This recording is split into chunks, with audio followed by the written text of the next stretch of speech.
नमस्कार, आप देख रहे हैं सी न्यूज। मैं हूं आपके साथ अभिषेक शर्मा। सी न्यूज पर आप सभी का स्वागत है। सी न्यूज पर वक्त है न्यूज बुलेटिन का, तो आइए नजर डालते हैं इस वक्त की कुछ खास खबरों पर। इस वैश्विक महामारी ने लोगों को बेरोजगार कर दिया है। जो लोग बाहर काम कर रहे थे वो वापस अपने गांव सरकार के द्वारा तो कुछ पैदल ही आ गए, जो कि अब बाहर जाने का नाम नहीं लेते हैं। वहीं चतरा जिले के 10 साल पुराने अरुणोदय एनजीओ के डायरेक्टर डॉक्टर सीताराम सिंह के मन में विचार आया है कि इस मुसीबत की घड़ी में लोगों के सामने काम करने की समस्या है। सोशल डिस्टेंस का पालन करते हुए कुछ बेरोजगार लोगों के बीच बैठक की गई। उन्हें कहा गया कि लोगों को खाना तो कुछ दिन कोई भी खिला देंगे, पर हमेशा वो मदद नहीं करेंगे। इसलिए सरकार के एमएसएमई के द्वारा लोगों को ऋण प्रदान कर ग्रामीण बेरोजगार लोगों को रोजगार देकर उन्हें आत्मनिर्भर बनाना है। आपका नाम क्या हुआ? डॉक्टर सीताराम सिंह, सचिव अरुणोदय। आज बैठक के मुख्य उद्देश्य क्या है? इसका मुख्य उद्देश्य तो है कि देखिए, आज हम लोग जो बैठक किए हैं सोशल डिस्टेंसिंग का पालन करते हुए, हम लोग उसको ध्यान में रखते हुए हम लोग बैठक किए हैं। इसका मुख्य उद्देश्य था कि स्थानीय लोगों को अधिक से अधिक रोजगार से जोड़ना। सरकार की भी ये मंशा है कि हम स्थानीय स्तर पर लोगों को रोजगार उपलब्ध कराएं, लोग बाहर पलायन नहीं करें। इसी उद्देश्य से हम इस बैठक का आयोजन आज किए हैं। तो इन लोग को रोजगार किस तरह से देंगे? इन लोग को रोजगार हमको मार्गदर्शन मिला है संस्था खादी और ग्रामोद्योग आयोग की तरफ से। उसी के निर्देश के तहत हम बैठक का आयोजन किए हैं। मैक्सिमम लोगों को खादी और ग्रामोद्योग से जोड़ना है। उसके तहत उनको प्रशिक्षण प्राप्त करा के खादी वस्त्र उद्योग का उत्पादन, जो एमएसएमई का जो उद्देश्य है कि गांव में कुटीर उद्योग, छोटा छोटा उद्योग लगाकर लोगों को स्वरोजगार उपलब्ध कराएं, उसी मिशन के तहत हम प्रयास कर रहे हैं। कितने लोगों को रोजगार देने का ऐसे आप सोच रखे हैं? इसमें तो कम से कम 200 लोगों को रोजगार हम लोग देने का सोच रहे हैं अभी। ऐसे तो अधिक भी किया जा सकता है, 500-1000 लोगों को भी रोजगार से जोड़ा जा सकता है, लेकिन प्रारंभिक दौर में हम लोग 200 लोगों का जो है रखे हैं।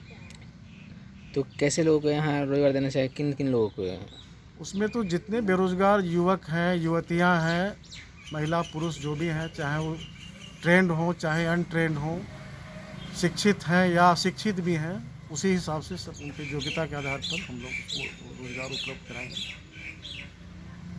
चतरा से सीनू संवाददाता शाफाद अंसारी की रिपोर्ट।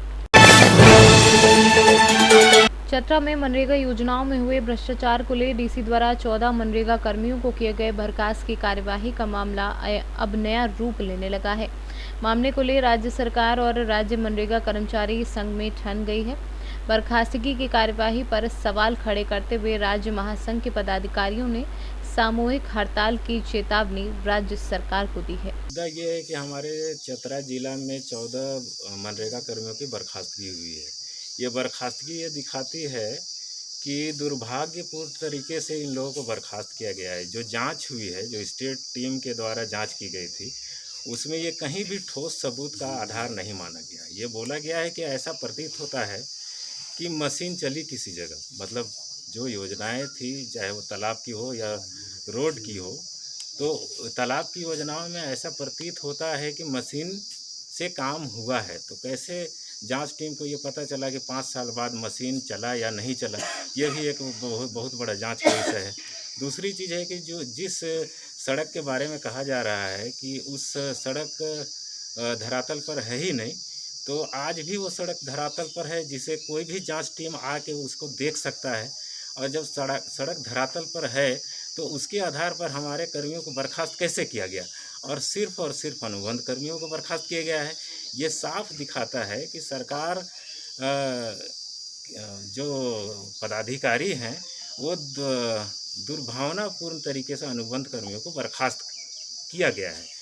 अब आज के जिस कोरोना के दौर में, जहाँ पे मनरेगा सबसे बड़ी योजना बनकर लोगों के बीच में एक रोजगार देने का काम कर रहा है, और ऐसे समय में बर्खास्त कर हमारे पूरे मनरेगा कर्मियों को जो रोष उत्पन्न हुआ है, और इससे जो आने वाले दिन में उग्र आंदोलन और हड़ताल की स्थिति बनेगी, इससे कहीं ना कहीं सरकार की छवि पे आघात पहुंचेगा। और इसकी सारी जवाबदेही हमारे जो बर्खास्त कर्मी किए गए हैं, जो पदाधिकारी जिसके द्वारा बर्खास्त किए गए हैं, उनकी होगी। और हम नहीं चाहते हैं कि हड़ताल करे या किसी तरह से मनरेगा का काम बाधित करे, लेकिन हमें मजबूर किया जा रहा है कि हम इस स्थिति में आए। अब जिस तरह से 14 कर्मियों को बर्खास्त किया गया है, यहाँ पे पाकुड़ में एक हमारे कर्मी को बर्खास्त किया गया है, और भी कई जगहों पर गिरिडीह में ये समस्या हो रही है, और जगहों पर इस तरह का बर्खास्तगी हो रही है। तो हम जो 10-12 सालों से जो काम करते आ रहे हैं, तो क्या आज ही के दिन के लिए हम 10-12 साल की सेवा जो है सरकार को दिया गया है। बैठक में ये निर्णय लिया गया है कि 7 दिनों के अंदर में सरकार अपने संज्ञान में लेते हुए सभी कर्मियों की सकुशल वापसी कराए। हमारा जितने भी मनरेगा कर्मी जो बर्खास्त हुए हैं बिना ठोस सबूत के, उनको वो वापस करे। अगर वापस नहीं करती है तो हम लोग विवश हो जाएंगे कि उग्र आंदोलन इसके बाद चलाना पड़ेगा, और उग्र आंदोलन के निश्चित तौर पर हम लोग हड़ताल में जाएंगे। सारा मनरेगा का काम ठप कर दिया जाएगा झारखंड में, जो कि हम लोग नहीं चाहते हैं, फिर भी करना पड़ेगा। चतरा से सीनू संवाददाता शाफाद अंसारी की रिपोर्ट। खागा कोतवाली क्षेत्र में आए दिन ओवरलोड ट्रकों से हो रहे हादसे। आपको बताते चले, खागा कोतवाली के सामने से गुजरते हैं ओवरलोड ट्रक। क्यों देख के अनदेखा कर रही खागा पुलिस प्रशासन? क्या पुलिस की मिली भगत से हो रहा है, क्या पुलिस को ओवरलोड ट्रक नहीं दिख रहा? फतेहपुर से कैमरा पर्सन ब्रिजेश वर्मा के साथ अजय मौर्य की रिपोर्ट। जनपद हरदोई के बेनीगंज नगर कोतवाली क्षेत्र के प्रतापपुर निवासी रमेश कुमार के भतीजे शिव वर्मा की खेरवा मैदान सत्यपाल के मकान के पास मोटरसाइकिल की टक्कर लगने से हुई मौके पर ही मौत। टक्कर मारने वाले व्यक्ति नटपुरवा गांव के निवासी बताए जा रहे हैं। गांव में शोक का माहौल, परिजनों ने बेनीगंज कोतवाली में दी तहरीर। जी भाई साहब का क्या नाम? रमेश कुमार। जो घटना हुई है कहाँ हुई, कैसे हुई? ये जो है ये बेनीगंज से खेरवा मैदान पड़ता है, उसके थोड़ा पहले जो है वो सतपाल के मकान के पास वहीं पे हुई है। किससे हुआ और कैसे हुआ? हम और हमारा भतीजा जो है गए थे दवा लेने, जी। उधर से वापस आ रहे थे जो है, और जो है रास्ते में हमने कहा पानी पी लेते हैं। हम उतर के पानी पीने लगे, लड़का भतीजा हमारा मोटरसाइकिल के बगल में खड़ा हो गया। उधर से ये यहाँ का नरपुआ का बगल का नटवा, ये जो है बाइक बहुत तेज़ी स्पीड में लिए जा रहा है, इन्हें इसी टक्कर मारी जो है, तुरंत गिर गया लेकर जो है, फिर एक लेके हम जो है। क्या इसकी सूचना थाने में दी? हाँ, थाने में दिया है। कोई कार्रवाई हुई? अभी तक कोई कार्रवाई नहीं हुई। फिर इसको लेके गए अस्पताल, वहाँ डॉक्टर लोगों ने मृत घोषित दिया। नरेंद्र। कहाँ रहते हैं? प्रतापपुर। जो घटना हुई थी कैसे हुई? ये घटना हुई थी, चाचा की थोड़ा यहाँ तबीयत खराब हो गई थी, उसके चक्कर में हमारा भाई दवाई लेने जा रहा था बेनीगंज, ठीक है। उसी वहाँ से वापसी में आ रहा था, वहाँ पे खड़ा था मोटरसाइकिल के पास, और इधर से ये लोग जा रहे थे शराब लेके, यहाँ से दारू लेके जा रहे थे, और इन्होंने सीधे टक्कर मार दी। क्या नाम है उसका? उसका नाम लालजीत है। कहाँ से जा रहा था? मोटरसाइकिल से। तो इसकी सूचना थाने में दी? हाँ, थाने में सूचना हो चुकी है। अभी तक कोई कार्रवाई हुई है? अभी तक कोई कार्रवाई नहीं हुई है, आने वाले हैं, सूचना है कि आने वाले हैं।